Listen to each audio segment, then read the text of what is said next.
नमस्कार दोस्तों, स्वागत है आपका। कैसे हैं आप सब दोस्तों? आज हम कॉम्प्रिहेंशन के हम पहले टैलेंट को समझने वाले हैं और वो है हमारा अनुगत, इन्फर।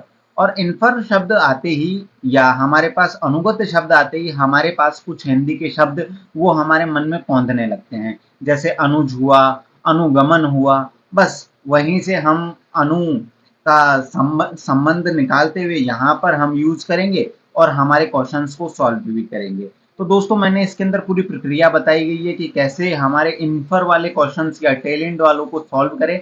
इसी के साथ साथ अब हम हमारे चलते हैं स्टार्टिंग पर। तो दोस्तों आपने देखा होगा कि आप जब छोटी क्लासों में होंगे तो आपके सामने ऐसे पैसेज जरूर आते होंगे, आपने ये देखा ही होगा। और इसके पीछे कुछ ऐसे हमें क्वेश्चंस दिए जाते थे जिनको हमें सॉल्व करना होता था, पैसेज के अंदर पढ़ना होता था, फिर हमें ये सॉल्व करना होता था। बस वैसा ही अब भी हमारी यूपीएससी के अंदर है, बस उसका थोड़ा लेवल बदल गया है। तो आपने ये हमेशा पैसेज आपकी छोटी क्लासों में देखे ही होंगे, आपने 10th तक तो खूब किए होंगे और 12th में भी कंपलसरी सब्जेक्टों में खूब आसानी से आपने सॉल्व किया होगा। बस उनको हम यहाँ विस्तृत रूप से समझने वाले हैं और यहाँ हम उनको बौद्धिकता के स्तर पर समझने वाले हैं। देखिए दोस्तों, जब हम अनुगत की बात करते हैं तो विशेषकर तब कि जब हम इसको टैलेंट अर्थात हमारे क्वेश्चन के टैलेंट के रूप में समझते हैं, तो जो हमारे कैंडिडेट्स हैं उनको एक चीज का ध्यान रखना चाहिए कि जो हमारे पास टेक्स्ट दिया हुआ है उसका जो मूल भाव है, मूल भाव मतलब निहित अर्थ, अर्थात निहित अर्थ की बात करें तो हम इम्प्लिसिट मीनिंग की बात करते हैं और उसके इम्प्लीकेशन अर्थात निहितार्थों की और अंतर्निहित संदेशों अर्थात अंडरलेइंग मैसेजेस को भी समझना महत्वपूर्ण हो जाता है। अब आपके मन में आएगा कि भाई निहित अर्थ मतलब इम्प्लिसिट मीनिंग, अरे भाई कहने का मतलब यही है कि जो हमने पैसेज पढ़ा वो सीधी सीधी बात तो कह रहा है, लेकिन हमने उसके आसपास का भी जो बैकग्राउंड है उसको भी हमें समझना होगा। और वो कैसे समझ पाएंगे हम हमारे पूर्व ज्ञान के आधार पर। तो दोस्तों मैंने एक आपको एक डायग्राम के माध्यम से समझाया हुआ है। देखिए दोस्तों, आपने ये देखिए एक बार। दोस्तों आपको दिखाई देगा कि evidence from the text and image, मतलब हमने टेक्स्ट और इमेज के माध्यम से कुछ चीजें देखी और समझी, एविडेंस प्राप्त किए, फिर हमें कुछ थोड़ी बहुत चीजें समझाई भी और फाइनली हम इन्फरेंस तक पहुंच गए। तो हमें कुछ क्या चाहिए? सूचनाएं, एविडेंस चाहिए। फिर उसके बाद हम कुछ हमारी नॉलेज नाउ कुछ जानते भी होंगे, फिर हम उससे मिलाकर जो हमारा आंसर निकलेगा वो है इन्फरेंस या इन्फर, अनुगत। उदाहरण के लिए हम इससे ले लेते हैं कि आपने एक इंग्लिश में हमेशा एक सेंटेंस सुना होगा, clouds are black, it may be rain. इसका मतलब क्या होता है कि जैसे ही बादल काले होंगे तो संभावना है कि वर्षा हो जाए। बस वही हमें यहां भी समझना है। इन्फर के माध्यम से जो हमारा दिया हुआ है जो भी पैसेज, उसके कंक्लूजन तक पहुंचते हैं दोस्तों, क्लूज के माध्यम से। जैसे जैसे छोटे छोटे हमारे क्लूज हैं कि भाई ये हमारे पास क्लूज हैं, अब इन क्लूज के माध्यम से हम कंक्लूजन तक पहुंच जाएंगे। बस वही है इन्फर। अब हम बात करें मीनिंग ऑफ इन्फर की, तो और विशेषकर कॉम्प्रिहेंशन के रूप में अनुगत का अर्थ है दोस्तों, हमें कोई भी सबसे पहले एक चीज और समझ लीजिए आप, अनुगत आते ही हमें पैसेज जो हमारा दिया हुआ है उसके अंदर हमें रीडिंग करनी है बिटवीन लाइंस के बीच में। अब लाइंस के बीच में रीडिंग करने का मतलब क्या हुआ भाई? अरे भाई कहने का सीधा सा मतलब है कि जो हमें हमारे पैसेज दिया हुआ है उसके अंदर हमें एक एक लाइन पर विशेष रूप से ध्यान देना है और यह निर्धारित करना है कि इस लाइन का क्या हमारे कंक्लूजन या हमारे इन्फर से तो संबंध नहीं है। फिर हम चलते हैं, फिर हमें मतलब इन्फर के जो क्वेश्चन सॉल्व करने के लिए हमें दूसरी चीज का जो ध्यान रखना चाहिए वो है हमारे तार्किक निष्कर्षण अर्थात लॉजिकल कंक्लूजन। लॉजिकल कंक्लूजन कैसे लगाएंगे? अब आप यहाँ देख रहे होंगे कि एक फ्रॉग है और फ्रॉग की जैसी आपको इमेज दिखी और या ये उसे उस फ्रॉग का साउंड दिखाई सुनाया जाए और ये कहा जाए कि आपको ये फ्रॉग का साउंड है, तो फिर आप समझने में ज्यादा समय नहीं लगेगा आपको। क्यों? क्योंकि आपके पास कुछ भूतपूर्व ज्ञान है जिसके आधार पर आप तार्किक निष्कर्ष निकाल सकते हैं और फिर आप कहते हैं कि नहीं ये तो और कुछ ही है, तो फिर वो इससे मतलब होगा कि ये ना आपका तार्किक ज्ञान नहीं है। तो दोस्तों आप ये इमेज से आसानी से समझ सकते हैं, मैंने इसी वजह से ये लगाई है यहाँ कि आपको आसानी से समझ जाओ आप। Using what you already now to figure out that people will do or say, अर्थात लोग क्या कहते हैं इस इमेज के बारे में, तो आप समझ सकते हैं आसानी से। अब निहितार्थों को समझना अर्थात अंडरस्टैंडिंग इम्प्लीकेशंस। अब लेखक क्या जो हमारे पास टेक्स्ट देता है या हमारे पास जो पैसेज देता है उसके अंदर कुछ छिपे हुए राज होते हैं। हमें ना अपनी प्रायर नॉलेज या हमारे ज्ञान के समझ के आधार पर हमें उन निहितार्थों को समझना होगा, और समझकर हम अपनी जो इम्प्लीकेशंस हैं, अंडरस्टैंडिंग पावर है, उसके आधार पर हम आंसर को निकाल सकते हैं दोस्तों।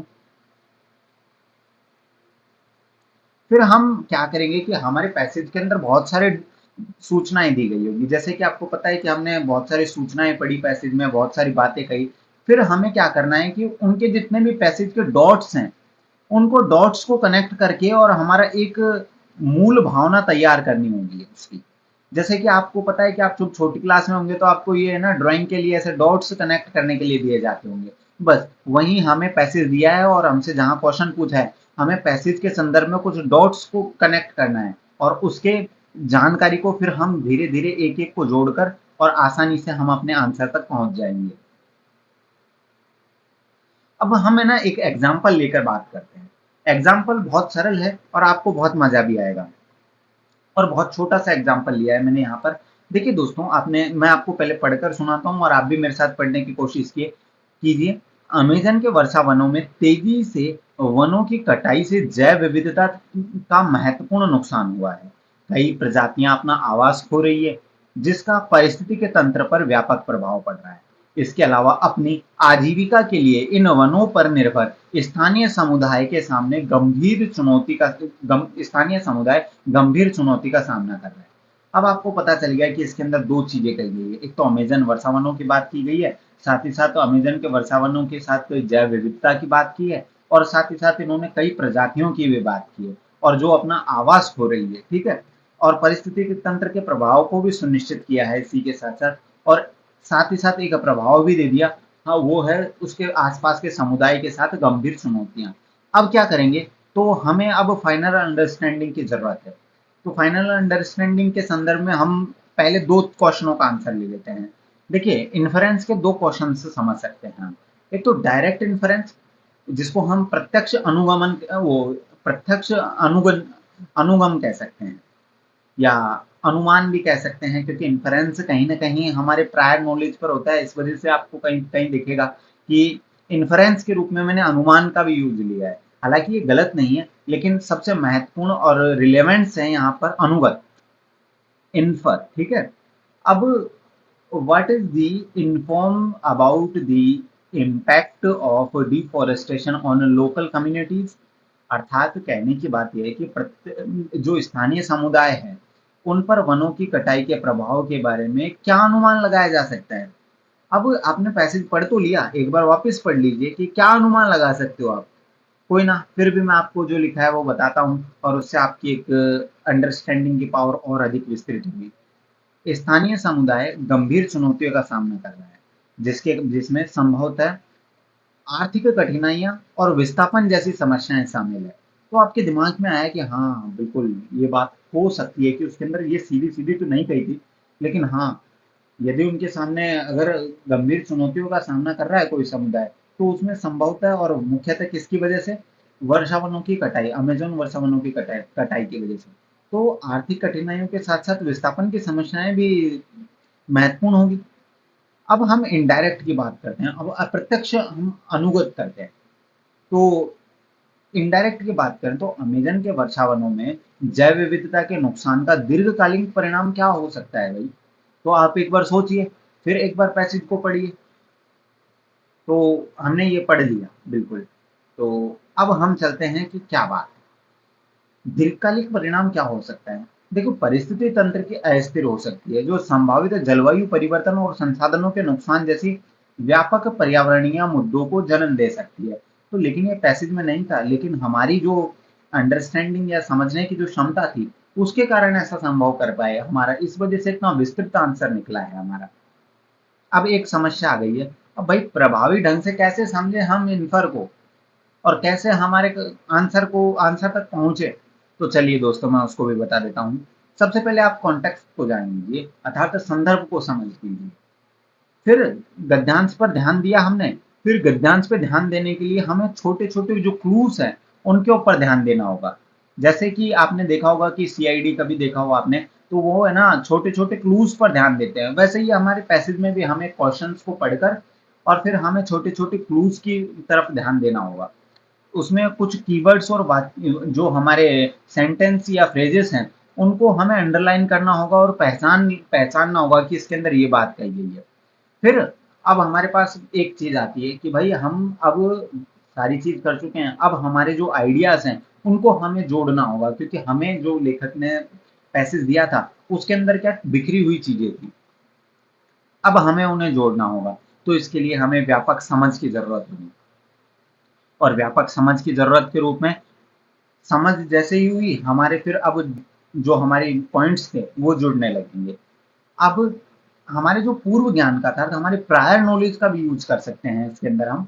प्रायर नॉलेज के रूप में अनुमान बढ़ाने और तार्किक पूर्ण करना चाहिए। सामान्य ज्ञान मतलब आपको पता है कि कहीं यदि वर्षावनों के अंदर, जो हम वर्षावनों की बात कर रहे थे, उसके आसपास वाले एरिया के अंदर कहीं आग लग जाती है या धुआं उठ रही है, तो संभवतः क्या अनुमान लगाया जाएगा कि वहां पर धुआं इस वजह से उठ रहा है कि आग लग गई है। तो इस प्रकार हमें पूर्व ज्ञान का ध्यान रखना होगा। वैसे ही कि यदि बादल काले हो रहे हैं तो संभावना है कि बरसात आ सकती है, क्योंकि हर बार संभवतः ऐसा ही होता है कि बादल काले होते हैं तो वर्षा आ ही जाती है। तो हमें वैसा ही इसके अंदर मतलब इन्फर के अंदर हमारे पूर्व ज्ञान का ध्यान रखना होगा, थोड़ा बहुत हमें आसपास की चीजों से देखना होगा।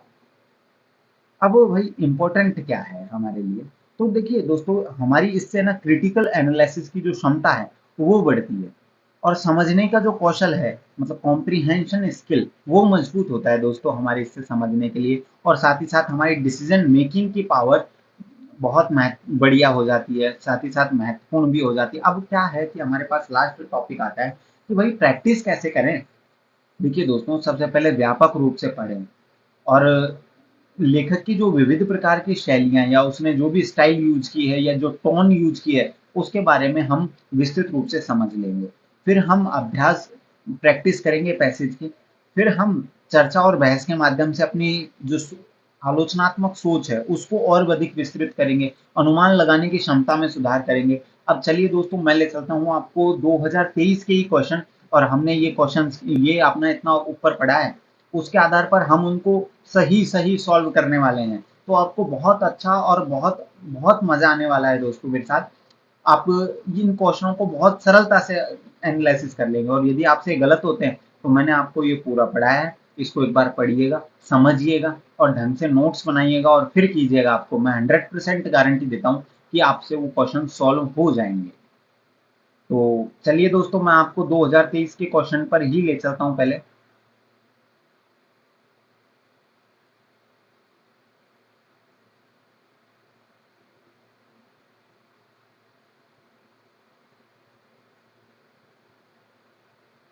देखिए दोस्तों मैंने सेक्शन ए का यहाँ यूज लिया है। अब मेरे पास एक पैसेज है, अब मैं आपके साथ साथ पढ़ता हूँ।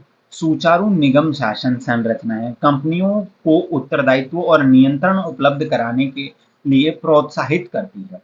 एक आधारभूत कारण है कि निगम शासन क्यों महत्वपूर्ण, क्यों पूरे विश्व में आर्थिक और राजनीतिक एजेंडे की ओर उन्मुख हुआ है। अंतर्राष्ट्रीय पूंजी बाजारों में त्वरित समृद्धि है। प्रभावी निगम शासन प्रतिष्ठानों के बाह्य वित्तपोषण और उनकी पहुंच को बढ़ाता है, जिसके परिणाम स्वरूप अपेक्षाकृत अधिक निवेश, उच्चतर समृद्धि और रोजगार होते हैं। निवेश ऐसी जगह है निधियन का प्रयत्न करते हैं जहां प्रकटन के मानक समय से और सटीक वित्तीय रिपोर्टिंग और सभी हितधारियों के प्रति समान व्यवहार किए जाते हैं। इसका मतलब बहुत सारी सूचनाएं आपको टुकड़ों में दी गई है, अर्थात जो आपने पॉइंट पढ़ा था पहले कि कनेक्टेड डॉट्स, तो आप यहाँ उसको समझ सकते हैं कि कैसे हमने कनेक्टेड डॉट्स का यूज करने वाले हैं। अब हम चलते हैं हमारे क्वेश्चन की ओर। सबसे पहले मैं आपको इंग्लिश में भी एक बार समझा देता हूँ। गुड कॉर्पोरेट गवर्नेंस के बारे में बात की है और कॉर्पोरेट गवर्नेंस की बहुत अधिक विस्तृत रूप से बात हुई है। ठीक है, और पॉलिट यहाँ हम ग्रोथ और इंटरनेशनल इफेक्टिव कॉर्पोरेट साथ साथ बहुत सारी चीजें भी बात की है और अंत पंत फाइनेंशियल रिपोर्टिंग की भी बात की है। अब हम बात करें दोस्तों, अब हमारे क्वेश्चन के अंदर हिंदी में तो क्या बहुत अंतर दिया हुआ है, अनुवाद में कई बार दिक्कतें भी आती है, तो आपको इंग्लिश में जाना है। Best reflect logical inference. ठीक है, तो दोस्तों हम चलते हैं अब हमारे इन्फरेंस पर, अर्थात हमें पता तो चल ही गया कि हमें क्या निकालना है, इन्फरेंस। तो अच्छे बाह्य वित्त पोषण तक, अब हमने क्वेश्चन पर पैसेज पढ़ा और यदि आप भूल गए तो एक बार समझ सकते हैं दोबारा, हमें अंडरलाइन कर लेनी है। जैसे सुचारू निगम कॉर्पोरेट गवर्नेंस की बात की है, साथ ही साथ आधारभूत निगम पूरे विश्व के अंदर एजेंडे की ओर उन्मुख हुआ है, अंतर्राष्ट्रीय पूंजी बाजारों में त्वरित समृद्धि है, प्रभावी निगम शासन प्रतिष्ठानों के बाह्य विश्लेषण की और पहुंच को बढ़ाता है, अपेक्षाकृत जिसके परिणाम स्वरूप अपेक्षाकृत अधिक निवेश, उच्चतर समृद्धि और रोजगार। ठीक है, जिससे निवेशक ऐसी जगह निधियान अर्थात अपना पैसा लगाते हैं या प्रयत्न करते हैं जहां प्रकटन के मानक और समय से अधिक वित्तीय रिपोर्टिंग और सभी हितधारियों के प्रति समान व्यवहार किए जाए। अब तो बात किसकी हो रही है, ये पूरा पैसेज कॉर्पोरेट गवर्नेंस की जो संरचना है उसके आसपास घूम रहा है। तो आप पढ़िए, अब हमें इन्फर बताना है, इसके अंदर सर्वोत्तम रूप से अनुमान बताना है। ठीक है, कि भाई क्या अनुमान है, वैसे ही से अनुगत कहते हैं हिंदी के अंदर मूल भाव के रूप में, लेकिन यहाँ पैसेज में भी हमें अनुमान का रूप में यूज किया है। दोस्तों देखिए, ये पहले अच्छे बाह्य वित्त पोषक तक पहुंच सुनिश्चित करना विश्व भर के देशों का महत्वपूर्ण एजेंडा है। वित्त पोषण की बात हुई तो है, लेकिन क्या मूल भाव है इसका, देखते हैं चलो। हमने इसको भी लगा लिया। सुचारू निगम शासन प्रतिष्ठानों की विश्वसनीयता को बढ़ाता है, क्या ये सच बात है, ये भी हमने पढ़ा है। अंतरराष्ट्रीय पूंजी बाजार यह सुनिश्चित करते हैं कि प्रतिष्ठान अच्छा निगम शासन बनाए रखें, ऐसे कहीं बात कही गई है कि भाई ऐसा कर लो वैसा कर लो, शायद ये तो नहीं कही है पूरे पैसेज में, एक बार आप पढ़ लेना। वैसे मुझे लगता है मैंने इसको 2 बार पढ़ा है तो मुझे तो नहीं लगता।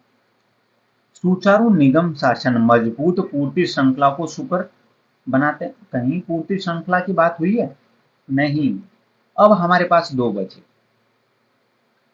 अब सुचारू निगम शासन प्रतिष्ठानों की विश्वसनीयता को बढ़ाता है, ये बात तो कही गई है क्योंकि कॉर्पोरेट गवर्नेंस की बात कही है, और यहाँ जब आप लास्ट की लाइन पढ़ेंगे तो आपको ये लगेगा कि हाँ, ये कहीं ना कहीं बात वैसी ही कह रहा है।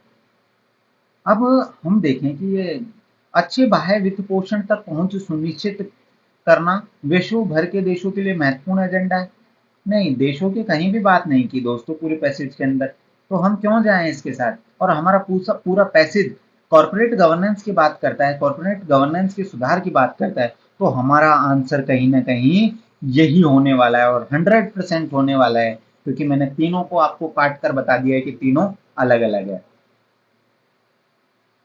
कोई ना दोस्तों, हम इसके लिए एक बार आंसर की भी देख लेते हैं, हमारी क्वेश्चन नंबर 22 और आंसर की हमारे पास, देखिए दोस्तों, ये बी और ए के अंदर है हमारा बी ही आंसर है। मैंने आपको पूरा लॉजिक समझाया है कि कैसे करना है, और ये मैंने यूपीएससी की ऑफिशियल आंसर की आपके सामने प्रस्तुत की है दोस्तों, तो आपको जिससे बिल्कुल शक ना हो कि क्या इसमें और कुछ भी आंसर हो सकता है, ये सीधा और सीधा हमने यूपीएससी के तौर पर क्वेश्चन को लिया है।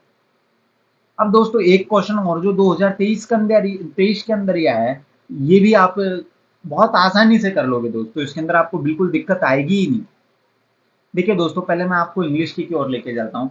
इंग्लिश के अंदर कहता है which one of the following statement best reflect the most logical and rational inference that can be. देखिए दोस्तों, लॉजिकल और रैशनल इन्फरेंस हमें हमारा मिल गया, टैलेंट मिल गई है। चलिए दोस्तों, अब हम पढ़ना शुरू करते हैं हमारे पैसेज को।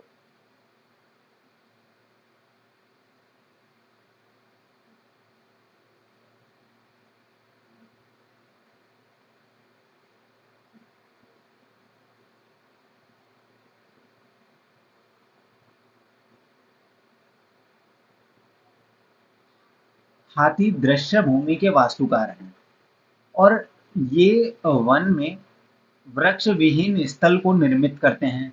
कतिपय पादप प्रजातियों के अतिवृद्धन की रोकथाम करते हैं और अन्य पादपों के पुनर्जनन के लिए स्थान प्रदान करते हैं, जिससे कि आगे अन्य शाकाहारी पशुओं को निर्वाह उपलब्ध होता है। हाथी पादप, फल और बीज खाते हैं और अपने आने जाने वाले के दौरान मल त्याग करते हुए इन बीजों का प्रसार करते हैं। हाथी का गोबर पादपों और पशुओं के लिए पोषण प्रदान करते हैं और कीटों के लिए प्रजनन स्थल की तरह काम करते हैं। सूखा पड़ने के समय ये धरती में गड्ढे खोदकर जल तक पहुंच बनाते हैं और वन्य जीवों को लाभ पहुंचाते हैं। ये हमारे हाथियों के बारे में एक विशेष प्रकार का पैसेज था और कथन इसके अंदर दिए हुए हैं। तो हमें क्या निकालना है, हमने वो इंग्लिश में पढ़ लिया है। अब हमें यहाँ इन्फरेंस का यूज करना है, इन्फरेंस का पता लगाना है, अर्थात निम्नलिखित कथनों में से कौन सा इस परिच्छेद द्वारा निगमित हो सकने वाला सर्वाधिक युक्ति युक्त तर्क संगत अनुमान को सर्वोत्तम रूप से प्रतिबिंबित करता है।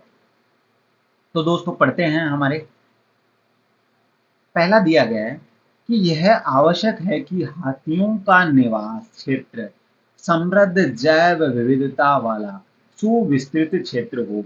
क्या आपको लग रहा है कि ये इन्फ्रेंस की बात कर रहा है, अनुमान की बात कर रहा है? इसके अंदर ये लेखक ऐसा ही कहना चाहता है? नहीं, ऐसी बात नहीं कहना चाहता लेखक। ऐसी तो कुछ दूर दूर तक बात कही नहीं। और आप देख लेते हैं आवश्यक, नहीं, बिल्कुल नहीं हो सकता। हाथी की स्टोन प्रजातियों में से एक है और वे जैव विविधता को लाभ पहुंचाते हैं। हाँ, कुछ हो सकता है कि भाई जैव विविधता को तो लाभ पहुंचाते हैं। वनों में समृद्ध जैव विविधता हाथियों की मौजूदगी के बिना नहीं बनाए रखी जा सकती। ऐसा तो हमने पूरे पैसेज के अंदर पढ़ा है, लेकिन ऐसा नहीं पढ़ा है दोस्तों। हमने पूरा पैसेज पढ़ा है, लेकिन और पैसेज अगर नहीं भी है तो ऐसी बात हम बिल्कुल मतलब 100% श्योर होकर नहीं कह सकते। इसका मतलब ये भी हमारा आंसर तो नहीं होगा। हाथी, अब दूसरा है हमारा डी। हाथियों में क्षमता होती है कि वे अपनी आवश्यकता के अनुरूप प्रजातियों वाले वनों को फिर से बना ले। नहीं, ऐसा भी नहीं कहा जा सकता दोस्तों। ये बिल्कुल अलग हो जाता है हमारे पैसेज से। तो हमारे पास अंत पंत, क्योंकि इसमें तो देखो इतना सरल दिया था कि हम हमारे आंसर को बहुत आसानी से ढूंढ लिए। अब देखिए दोस्तों, मैं आपको यूपीएससी के आंसर की भी दिखाता हूँ और वहां आप देखिएगा कि आपका आंसर जो आपने लगाया क्या वो सही था कि नहीं था। तो चलिए दोस्तों, मैं आपको आंसर की पर ले चलता हूँ। और ये क्वेश्चन कौन सा है? 23, दोनों साथ साथ आए थे क्वेश्चन। बी, देखिए दोस्तों, आप दोनों हमने कर चुके हैं यहाँ। तो हमारा इसके अंदर भी बी आंसर है और इसके बाद आप आसानी से समझ गए होंगे कि कितना, मतलब ऐसे कह सकते हैं कि हम ये काफी सरल क्वेश्चनों में से एक था। बस आपको हमें ये समझाना महत्वपूर्ण था कि इसके अंदर क्या क्या बात कही जाती है। तो आपको मैं एक बार फिर वापस से समझा देता हूँ कि दोस्तों जो हमारा इन्फरेंस है, इन्फरेंस के अंदर हमें क्या करना है कि कुछ एविडेंस दिए होंगे, वो आपको यहाँ दिए हुए हैं, मैंने आपको इमेज के माध्यम से समझाया है। और फिर एविडेंस के आधार पर आप कुछ, आपकी जो सोच ऑलरेडी आप जानते हैं उनको जोड़कर आपका एक इन्फर अर्थात अनुमान बनाना है। वो सत्य भी हो सकता है या असत्य भी हो सकता है। तो धन्यवाद दोस्तों, आपको बहुत अच्छा लगा होगा ये वीडियो। और आपको, मैं आपको विश्वास दिलाता हूँ कि इसको एक बार आप समझ लिया आपने तो उसके बाद आपको दिक्कत आएगी नहीं। धन्यवाद दोस्तों, बने रहिए मेरे साथ आप।